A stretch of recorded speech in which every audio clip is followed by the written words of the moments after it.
Had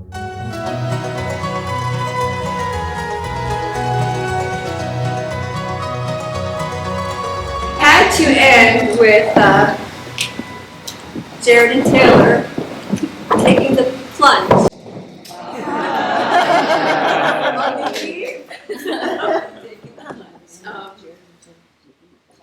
I'm going to get us started, and I did bring tissue boxes to every table. The young crowd might use them as much, except for tears from laughing. But when Jared was a baby, friends gave me a shower and wrote down prayers for him that he would become. They were asking God to bless him and build his character, and this is what they wrote. They wanted him to be joyful, delightful, responsible, diligent to run a good race,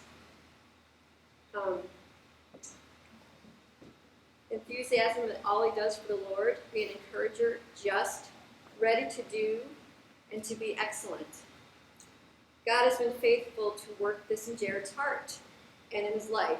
And even then, prayers were also offered for who would someday be his wife. We can continue these prayers through the years, praying for her and for the work of God in her and her family. And how exciting it was to finally meet her. We believe that the Lord was preparing Taylor for Jared. I'm sorry. And we see that he has worked these very same attributes in her life. And he has been equipping her to be the most excellent wife. And so we are grateful, and we love you both, and we wish to bless you. So, can we raise a glass? Mm-hmm. To Jared and Taylor. Jared and Taylor. Amen.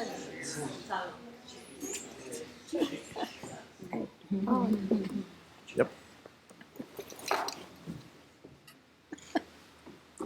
Well, I'll tag on to that, and you guys can all take over because it's too hard to keep it together.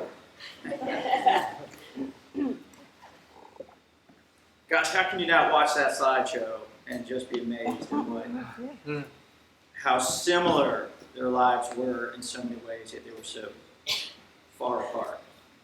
What a testament to what God can do. It's amazing. The little girl from Pennsylvania who couldn't stop moving, obviously, from those pictures.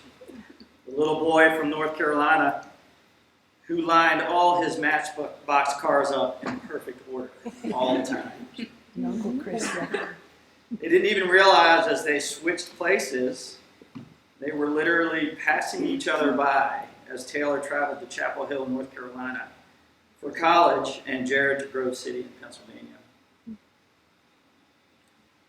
Lord says, "For I know the plans I have for you, declares the Lord, plans for welfare and not for evil, to give you a future and a hope." Then, in an amazing move of strategy by God, he brings them together in the Fellows Program in Northern Virginia. And the rest, as they say, is history. Tonight, we witness God's amazing grace as he answers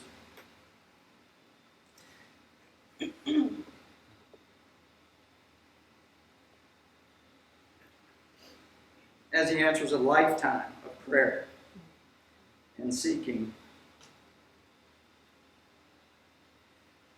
How sweet it is to be part of God's family and to experience his blessings as he weaves his plan and brings his people together. For in him was life, and the life was the light of men. The light shines in the darkness has not overcome it. Join me now as we praise God for the God of life, and we celebrate two very special lives that he has brought together to Jared and Taylor.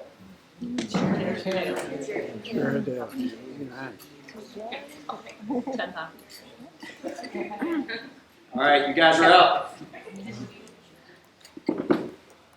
defer till tomorrow. I can only cry once. Are you leaving it up to me? Hey. Because I didn't prepare anything, but just a couple of things. December 11th. December 11th was somewhat of a somber day in my family because my mother and father, Taylor's grandparents,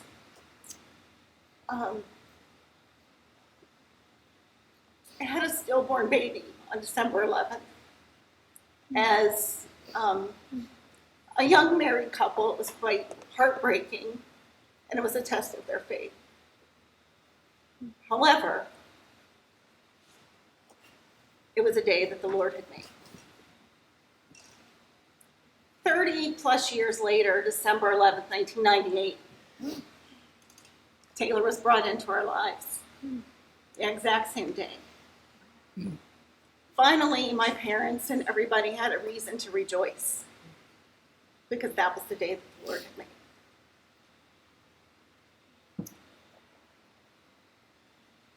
And I remember my mother coming to the hospital, and she was holding Taylor, and she was paralyzed on her right side because she had MS. And so she held her in her arms, and she just coddled her and whispered sweet nothings. And she looked up at me and she said, "Finally, there's joy and hope in this day for me." So you've brought joy and hope to many. And what I'd like to say is that tomorrow we should all rejoice because it is a day that the Lord has made. And we should be thankful for all that He has given us. I love you both. And on just a lighter note, seriously, you can put the tissues away because this is actually kind of funny. As a mother, it's just very emotional to see your daughter prepared to be married. It's a mix of emotions. There's certainly a lot of joy. There's some sadness or emptiness, I guess, that you kind of feel as a mom. But it was Wednesday, and I was home, and I'm cooking and cleaning because I don't know who's coming or going and who's going to be there, and I have some music playing. I tell Alexa to play some Dionne Warwick, and he starts playing, he or she or whatever Alexa is, starts playing some music, and all kinds of like love songs come on.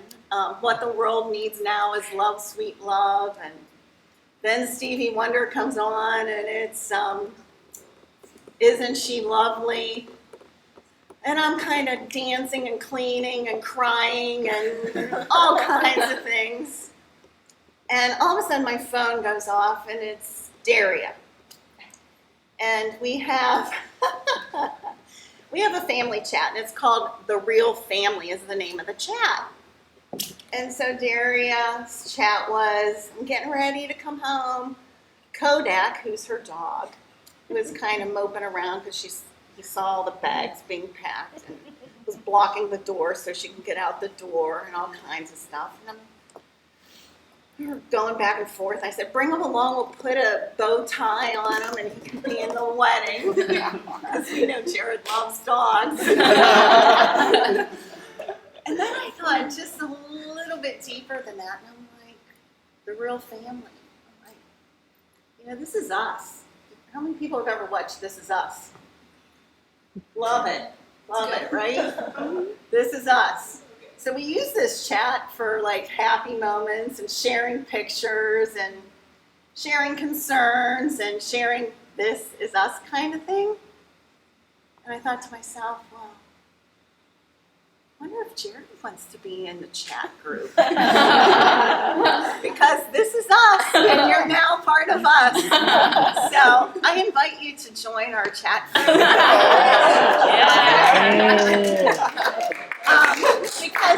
Because this is us.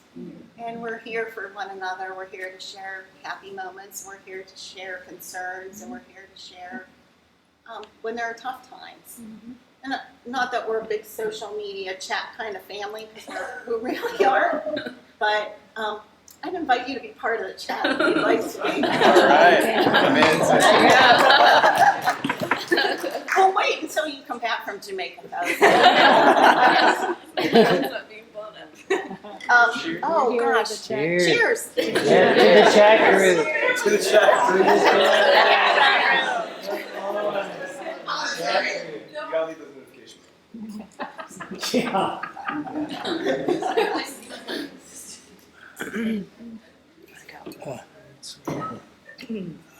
So, like my father, I gotta save my vocal cords for tomorrow.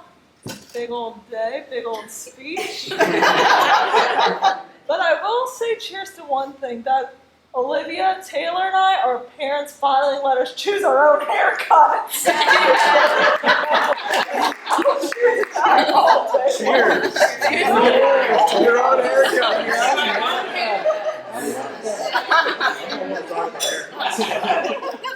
You didn't like the bang look? The bowl cut was not. The bowl cut was not it. I had one too. We can compare.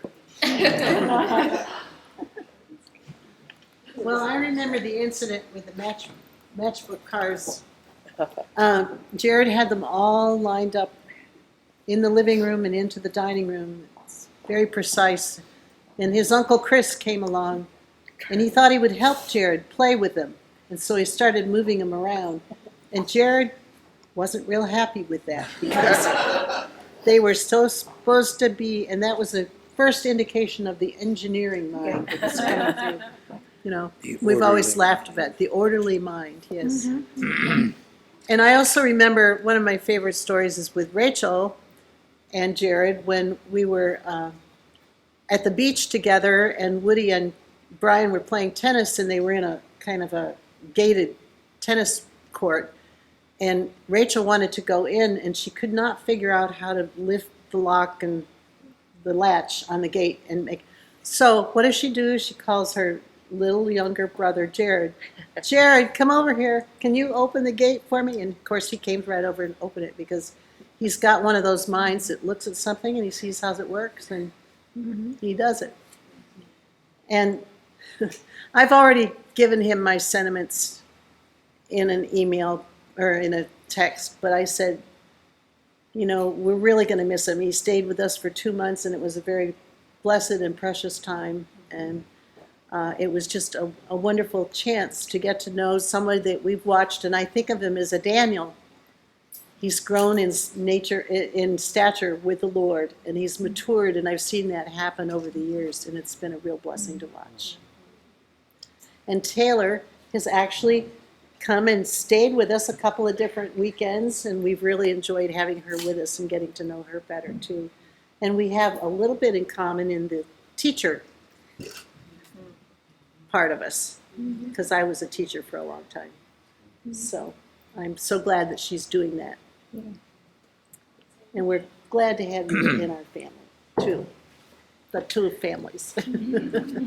I'm one of the grandpas, and I wanted to hark back to when Jared was first born, was a little tyke, and he was having a rough time physically, and he was right on the edge of failure to thrive.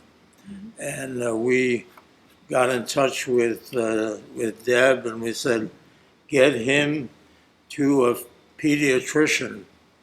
At the time, Brian was in the Army, and so they were getting Army medical care, which in some cases maybe isn't the best option. And so they got him to a pediatrician, and he pulled out of the whatever problems he was having physically. And when he graduated high school, we sent photos of him back to the church that we attended when he was a little guy, because those folks prayed for him and they remembered him. And it was it was such a blessing to realize what a fine young man he's grown into. Amen. Yeah. Amen. Taylor and Jarad. To Taylor and Jarad.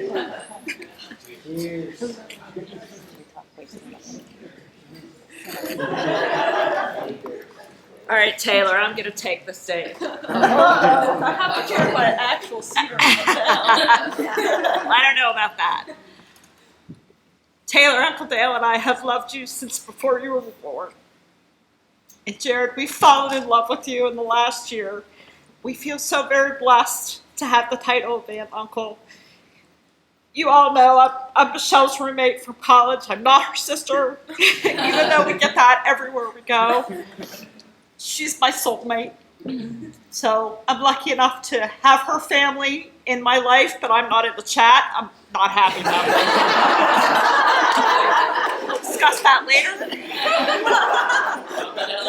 Yeah. It's okay. Keep it in. I remember December 11th a little differently. Your mother said to me, "There's a Christmas pageant up in Rural Valley, and I would like to go." Michelle was very pregnant. And she said, "You'll have to drive. I'm uncomfortable." So we get in the car and we begin to drive away from home. And Michelle's due date is another month. Michelle and Dave are building a house. We are packing their old house and getting ready to wait for Taylor, move into this new house. And as we're driving away, Michelle's playing with the seatbelt in my car. And I said to her, "What are you doing?" She said, "I'm a little uncomfortable. I might be having contractions." I said, "I'm going to kill you." She said, "I'm fine.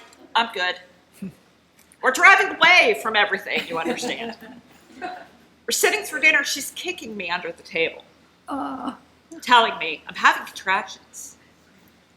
We're timing them. We don't want her mother or her aunts or anyone else to know that because she's early. We drive home. I get her into the house. Dave's standing there. I won't tell you what he's wearing. And I say to Dave, "Don't get too comfortable. You're going to the hospital tonight." "No, I'm not." "Yes, you are." "No, I'm not." "Yes, you are." 2 hours later, "We're headed to the hospital." I get the call at work. I go to send Dave home to get changed before Michelle's mom comes. So I think I was the third person to see him.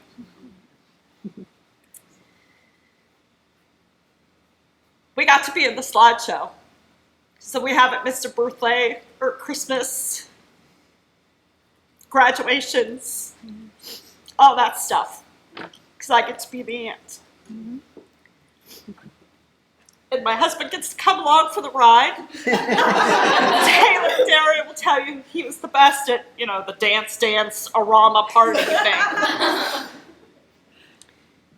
So as we come together tomorrow, I always remember that the first miracle that Jesus performed was at a wedding. We get to witness a miracle tomorrow. We get to celebrate, we get to rejoice, and we get to see a miracle that is Jared and Taylor. So as my family would say, Salud, Salud. Chenda, 104. We love you.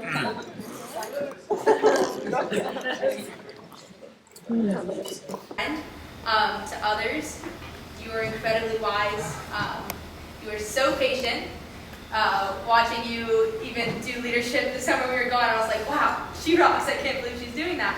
And then I remember her going into the fellows program and her telling us a little bit about this guy that she met. She's like, "We're fellows, so we can't date." And I mean, we're just really good friends. He's like my best friend in the fellows program. And we're like, okay, sure, Taylor. And she's like, look at this cute photo of us at the Christmas party or whatever. And then we were hanging out and talking all the time, and she was telling us about Jared, and I was like, oh my gosh, this is really exciting.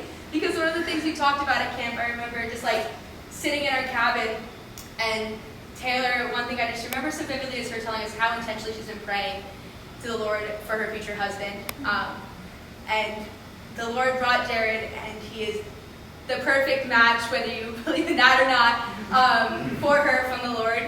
I had the blessing the first time I met Jared. I was at Taylor's house. I invited myself over. After a weekend at camp, I was gonna leave, and then I was like, no, I'm gonna stay. And Taylor's like, come meet my parents. I was like, sure.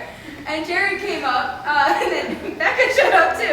And it was a little powwow at Taylor's house. And just meeting Jared and watching her light up interacting with him, the joy that he brought into her life, their love for one another, how they cared for each other was so evident, even in a little dinner party at the house with her parents. And the most substantial thing to me that I remember so vividly was Jared telling a joke. And me, Becca, and Taylor were sitting there bantering about something, and Jared tells this joke that I don't think I understood at the time. But Taylor got it, praise the Lord, and she laughed. I think I'm pretty funny, but she laughed harder than anybody I've ever seen laugh at this joke that Jared made, and I was I turned to Becca, and we were both he is so perfect for her. I love this man, and he can make her laugh. So, Jared and Taylor, here's to so many more laughs in your future, and so much more love as you guys embark on this new journey together in marriage. May the Lord bless you guys.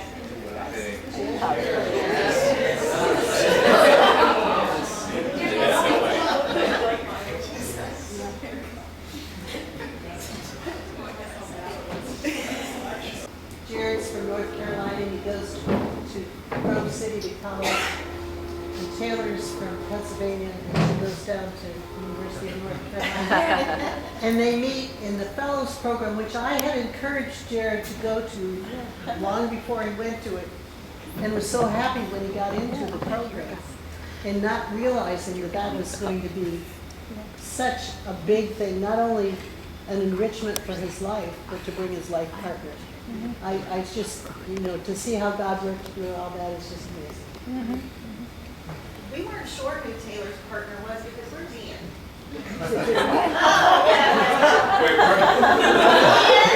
Dan and Jared show up at our house a couple of times. You're taking my speech.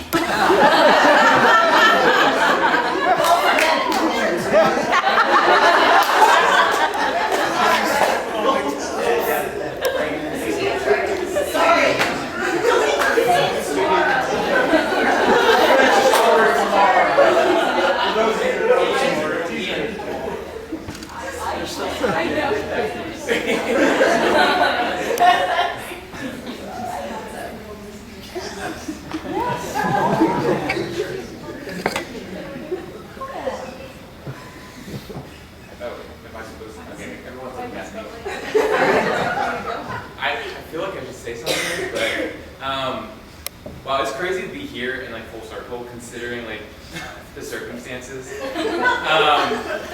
I knew Taylor when I met her at Liv's house actually during COVID, and I remember I was like, oh, it's cool, like it was a good moment, fun, whatever. And then Liv told me, it was like a year later, I was like, oh, you remember my friend Taylor? I was like, yeah. She's in Fellows. Like, oh, I'm doing Fellows too. And at the time, I didn't know Jared was also doing Fellows. We found out. We were walking to class one day, and it was like a few months before graduation. I was like, what's up, Jared? What's up? We were talking about what our plans were for after graduation. I was like, oh, I'm doing a Fellows program. I was like, oh, like so am I. I was like, where? I was like, going to Virginia. I was like, oh, me too. He's like, which one? Fall Church Fellows? Like, dude, like me too. And I was like, okay, this is cool. Like I know someone I'm going to be doing this program with. So I knew Jared, and I knew like kind of Taylor. And so like going in, it was kind of nice having some familiarity. Like I know two people going in. I knew Grace Badger, but I didn't know Brett as much as I knew Jared going in. And as like the year progressed, back 40, the back 40, to give you a little like context. So during Fellows, some of us worked remotely, and I worked remotely at the church. And there's this room upstairs on I guess third floor or second floor where we hung out and we worked. We didn't hang out, we worked. And I got to see kind of like their relationship kind of just unravel and like grow, and it was really a lot of fun. And there was like one picture where they had like kind of bandanas. It was with I forgot what we ate. It was fruit roll-up, and I was like, that's on brand, like that sounds about right. And that's like each like month like progressed. I'm like, okay, like this is gonna go somewhere, and I'm like really excited to see where this goes. And spring break comes around, so we went to Charleston to stay at Sydney Huss, who was one of the fellows. We lived there, and it was a lot of fun. It was me, maybe half the fellows. Anyway, one night I went out and I went for a walk, but apparently like Taylor and one of the other fellows were trying to figure out like what they were going to do, because Jared had asked Taylor about going home in Charlotte for Easter. But obviously there was like with the fellows kind of like rules about dating, or that whole kind of concept was a little bit. There was rules about that, and so they wanted to ask me if I would come. And so they come up to me, Jared's like, hey, like, was it either Taylor, I don't know, asked me, like, hey, like, please come with me to Charlotte, like, because of this, situation. So I went with them, and, with Easter, I met Jared's family, a lot of fun. But I remember, I don't know if I told you guys this, but afterwards, Marcy, who was our fellow director, was like, Ian, so how was Easter with Taylor and Jarad? And I was like, oh, a lot of fun. We were just three friends hanging out. She's like, isn't that right? And I was like, yeah, this is good fun. She's like, mm-hmm. And then walked away, and I was like, and I was, in the range, I was like, oh, the chaperone for the trip. But I mean, really, if you will. But honestly, it didn't really feel like that at all. I mean, we make the jokes, and I think one of the reasons about that is like, being with the two of you guys doesn't feel like, oh, what's their feeling or whatever. You guys make a really big effort to really incorporate other people into your lives. Like, I feel it's really easy just to be like, my boyfriend or my girlfriend, or the girl or the boy I like, in that context, right? And that's how it felt like all three fellows in the back 40. Like, the two of them just made an effort to incorporate, not just me or whoever was there. And we hung out, and that was really a burgeoning like friendship. Sorry, wrong. And I mean, that's a testament to who you guys are. You love, you care for people, you bring them into your lives. And it's like, Taylor, you have your friends from North Carolina, UNC, your friends from Summer Best, I mean, they're here. And then your fellows, Jared, I mean, you have your girlfriends, I'm here, and then your family. You guys bring everyone together. And it was really cool seeing like the parents talking about how like bring the family together and like the group chat and all that. Like, that's just really cool what you guys are bringing into your new life together. So I'm just really excited for you guys to keep bringing people in, and how that future's going to look like. And this is just the beginning, right? So cheers to that, and we continue on, right?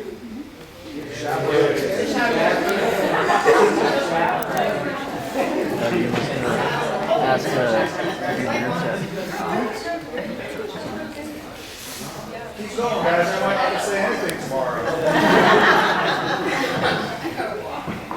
Hey, Steve, are you aware of this room upstairs where all this stuff is happening?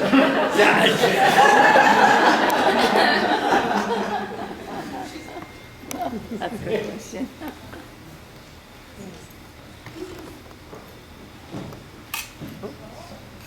I'll go next. When I think about my friend Jared, I went to Rehearsal with Jared, it's a great friend. When I think about him, I try to think of like one word, one of those people that like tries to find like what's the same ways to say things, but I'm rambling that. I couldn't really come up with anything. The only thing that I could come up with is I think more powerful. When I think about Jared, he's the kind of person that if somebody asked me, how do I live a good life? I would say, look at him. He's really on the right track. And he could probably show you some things. I'm thankful to be in friendship with Jared because he introduced me to Christ and he shows me the kind of man that I hope to continue to become like. Because I think he's ahead of me. And the fact that I get to call him friend and that he would call me friend is a privilege to me. And then when I meet a wonderful woman like Taylor, who would call him husband and who will be called wife by him, that help with it. So cheers to the incredible moral character of the Holy Spirit.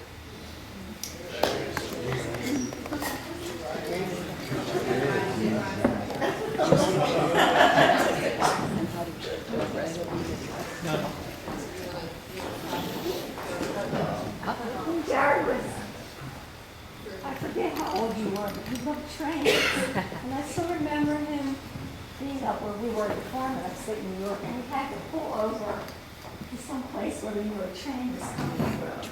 And he said, have you noticed on one of the sides he had a little rail like that? That was a big thing, the trains with him. But before that, when he was a little baby and he wasn't driving, I still remember when Deb and Brian were having him baptized. And Brian, I think Brian was holding you. And he just said, it was very touching. He said, I just want my baby to thrive. It was just so sad, but the Lord really answered that prayer. And then later, as we're far away, because we're in New Jersey and then North Carolina, the tidbits of his life would touch base with us. And so one was when Debbie, we were talking on the phone, and Debbie said, they had this fellows program at Falls Church, and I really like Jared, but I don't want to push him. No, I just feel like he should apply for that. So we prayed that, yeah, just Lord, you can make this happen. And I don't know how, it was not much longer that she called me, after he came out to her, and then she told me later, he said, I've just been on the phone all afternoon with Falls Church, and I've already been accepted, and they already told me where I'm going to go. So that was great. So, to Jared.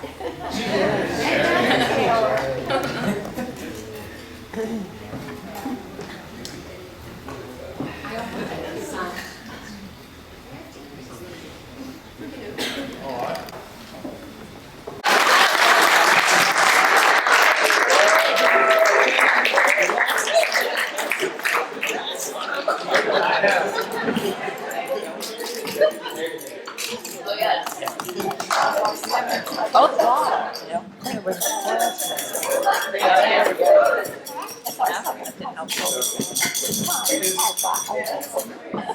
just yell.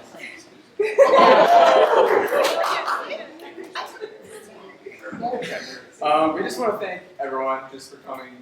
We're just so thankful for all of you guys and all of your support, and just for, you guys just put a lot of time and effort into just preparing for the day tomorrow, and we're just so excited to celebrate with everyone tomorrow. So we love you all, and we just thank you so much.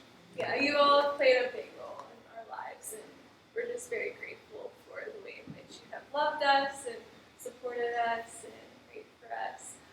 Some of you from the day we were born, and all of you throughout this point into our lives, and we're just so thankful.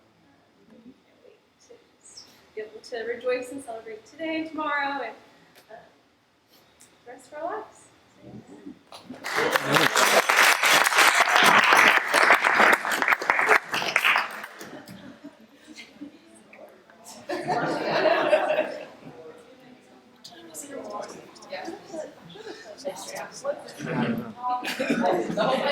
My dad. And it was because Hey, you got to run this by me first. Jared was asking my dad about, like, I was somewhat called lazy when I was younger.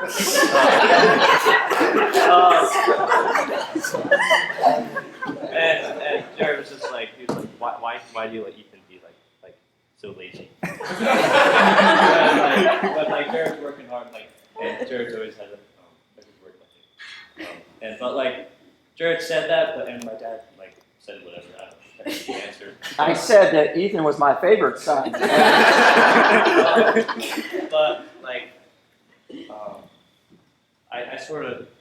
I knew about that conversation, but throughout my whole life, Jared's never oh, you're not doing as good as you should be. And if anything, Jared was just setting a really good role model, and just so determined and so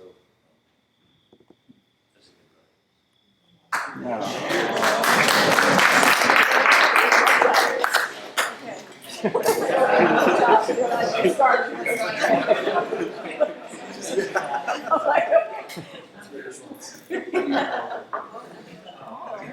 Oh boy.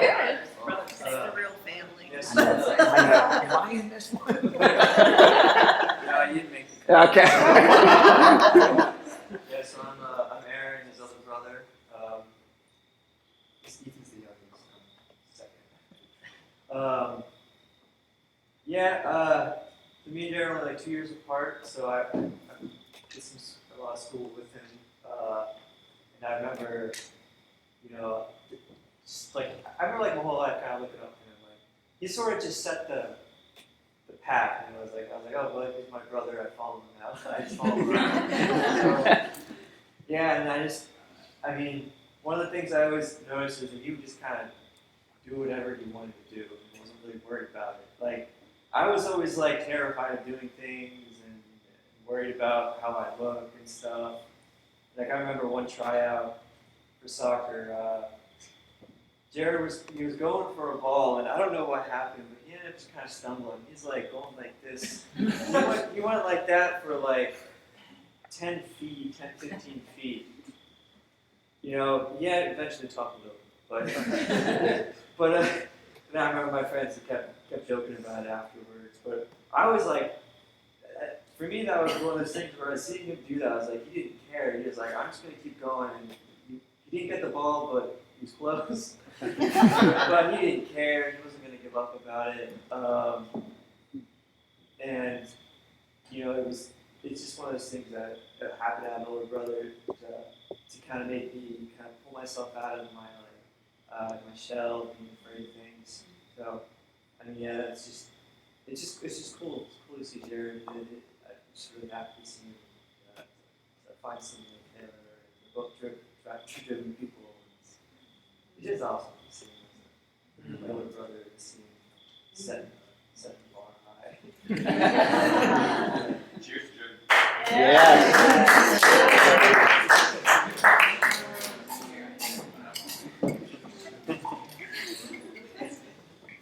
You have any more children? Yeah. As far as I.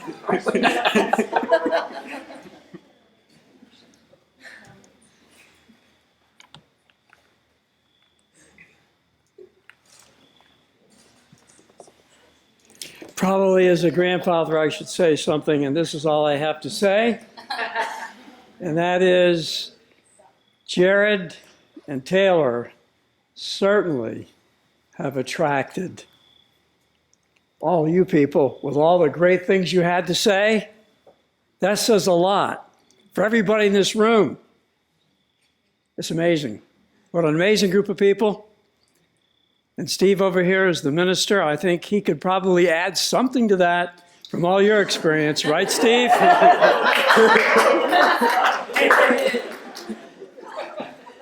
Wow. Okay. All right.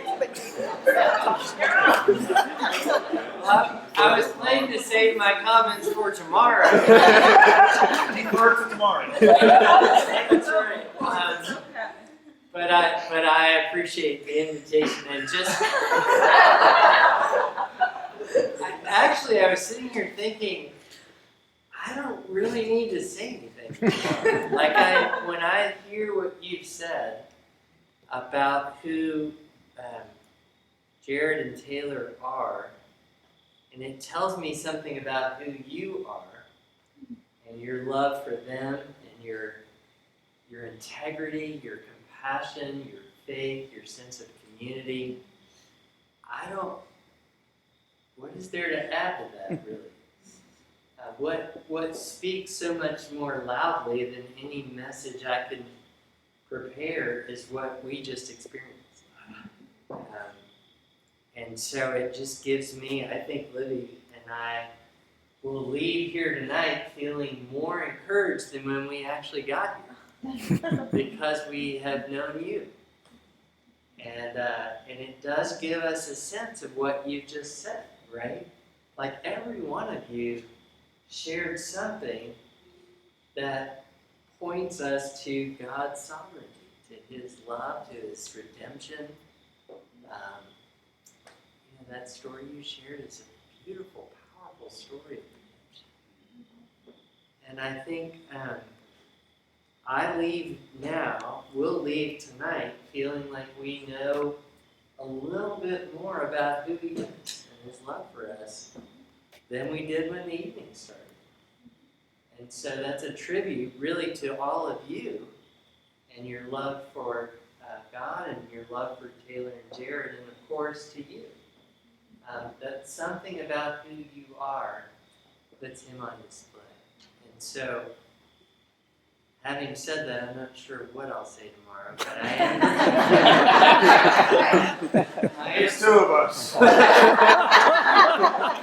am grateful, and we are in fact celebrating not only what God has done, but who these two are. So to Jared and Taylor, we're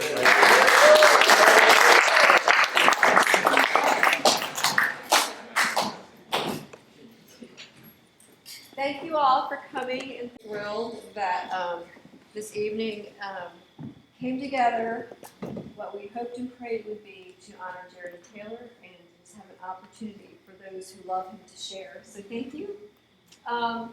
We are able to celebrate here and enjoy this time until 9 o'clock tonight, and then we need to kind of clear things out because there's going to be some resetting up. For it's a big day tomorrow. So we have just a couple more minutes. So if you want to get a little more to drink and we can visit, and then we're going to start to kind of clean up. And you can head over to the other where the rehearsal was and visit a little bit more and talk in that direction. But we'll be starting to move out of here. Thanks so much.